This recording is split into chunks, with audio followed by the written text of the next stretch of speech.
มาเป็นคนบ้านดงบ้านป่าอาศัย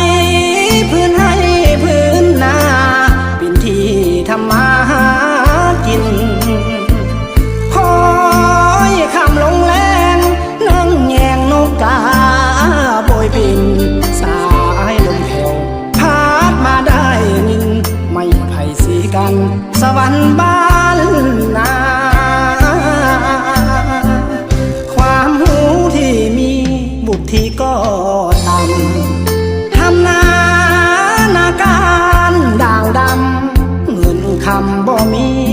ดอกนาสาวใดจะสนคนบ่มีปริญญาน้องพาเพพาขมาบ่ได้ดูลาเหมือนคนเมืองใหญ่โทรศัพท์ก็ใส่รุ่น030เก่าอย่างหุ่นแต่เฮาก็แสนภูมิใจตามภาษา